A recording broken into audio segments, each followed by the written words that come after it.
So as the student movement progressed and gained wider acceptance and support among the broader population in Germany, 1968 would be the year in which many of the most outspoken progressive leaders in the world were targeted for assassination. In the United States, it was Martin Luther King Jr. and Robert F. Kennedy, who were both assassinated.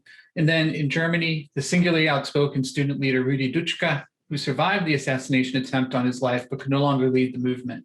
So just as violence erupted in the wake of the murders in the United States, a faction of the student movement in Germany was radicalized, and they captured the attention of the broader public, and for a brief period, most of the support of Germans. The influence of German thought was unmistakable in the counterculture movement's resistance and rejection of mainstream consumerism and what became known as the military-industrial complex that based economic production on the never-ending preparation with and development for war. Hermann Hesse, this German author, was rediscovered with Steppenwolf and his title Siddhartha, with their focus on these inner journeys and the westernization of the Buddha story. While philosophers like Herbert Marcuse of the Frankfurt School and his book One-Dimensional Man from 1964, it became a bestseller. So the argument in that book was that technology and media had robbed people of their imagination, replaced it in a way by constraining what is realizable within a commodity form. So what you can realize in your dreams was what you could buy or purchase. And so therefore it remained, it kind of erased the idea that there's an ideal realm where there's something unattainable, something to strive towards, something beyond what this world could offer. And so these influences emphasized the constructed nature of our social world, and it brought about several authorial visions of reality as cultural simulation. And this encouraged a detached view among the radicalized students to do something to break free from the simulation that they viewed themselves and others trapped in. So the most infamous group was the Baader-Meinhof Gang, which later developed into the Red Army faction, which was most likely finally disbanded about a decade ago. And at its beginning, Andreas Baader, Gudrun Enselin, and Ulrike Meinhof, among others, were targeting corporations who they viewed as complicit in the military-industrial complex. And then these early bombings were completely without victims, so rather they were targeting buildings and these were destroyed. The most flagrant of these attacks was on the Axel Springer Verlag, which was a publisher who was well known for being having ties with security organizations within West Germany. And so the group enjoyed a very broad public support until the violence started to claim bystanders, which then turned the public against them.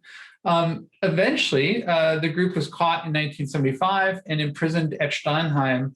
And after an initial trial that revealed they were coordinating their responses, they were put in isolation.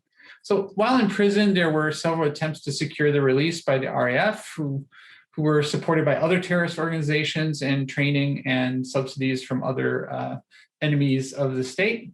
And the most daring of these attempts had become known as the German Autumn, where in 1977, the RAF kidnapped and murdered a businessman, Hans Schleyer. They hijacked a plane. They murdered several other politicians and businessmen. And after these attempts failed, the first generation of RAF and the members of the Baader-Meinhof gang either committed suicide or were helped or even set up to die in prison. And this is then the backdrop for Rainer Werner Fassbinder's World on a Wire that aired in 1973. So he had long been working with Michael Bauhaus, who would go on to be one of the great cinematographers of Hollywood. He plotted out some of the most elaborate and challenging camera shots that provided the audience with this sense of unrealism.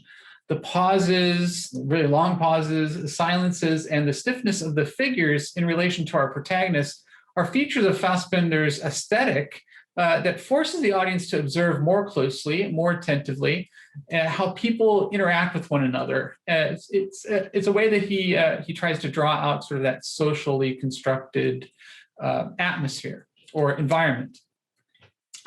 So the underlying premise of the film is that they are working on a simulation together, and when the simulated lives that they're working on realize that they are part of a simulation, they become depressed and end things. So one sim there contacts Dr. Fred Stiller and eventually leads him to realize that although they are observing a simulation, they themselves, Stiller included, is also living within a simulation under which they are also observed. So this knowledge becomes dangerous as it could upset the order of the simulation. And so Fred must go on the run while attempting to climb the ladder to the real world. Fassbinder, who is the most socially conscious and popular director of the new German cinema, that includes directors like Werner Herzog, Wim Wenders, and Volker Schlöndorff. They grew up during the occupation and spent most of these, taking in the American genre films. Fassbinder in particular was particularly fond of melodrama, and he incorporates that genre into most of his films. Usually he depicts the plight of those who are still very socially suppressed in Germany.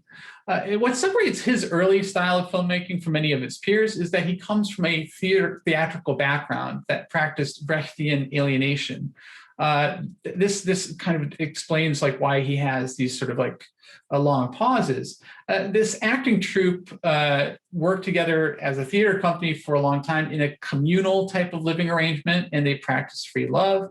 And this personal knowledge that he gained of the vulnerabilities of those who were acting in the film is something that he used to his advantage to coax out performances of his actors. Many thought is somewhat sadistic what he did.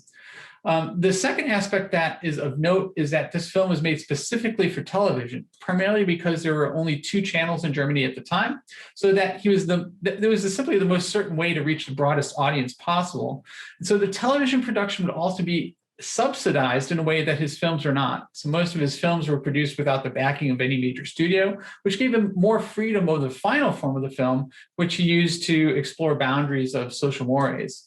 And Fassbinder's World on a Wire was the first cinematic vision of the novel Simulacrum 3, written by Daniel Galud, an American author, which would be remade again in 1999 as The 13th Floor, and specific scenes would then be adapted and sort of as an homage in Wachowski's film, The Matrix, that came out the same year in 1999. The idea also was taken up philosophically by Baudrillard, who adopted the term simulacrum to describe theme parks and the presentation of the Gulf War as entertainment, a source of entertainment or form of entertainment, arguing that the footage of smart bombs erased all of the violence and suffering from the television public's view, so that most of Americans experienced that war as a simulation or a simulacrum of reality rather than what it actually was. So if you watch the film knowing the premise that it is a simulation that they live within, then the shot selection and Michael Bauhaus's camera work are doubly impressive in that it provides a sense of a simulation without the high budget or use of any special effects of the later aforementioned films. In addition, knowing that Fassbinder wanted to create some type of stir within the film, by airing it on television during the height of the Meinhof era can provide a sense of just how committed directors were to reject the continuation of business as usual while witnessing the horrors of Vietnam in the daily news. So next week, we will linger just a bit longer in the 1970s as we take a closer look at some of the East German science fiction films and literature of the decade and launching of the first German astronaut into space.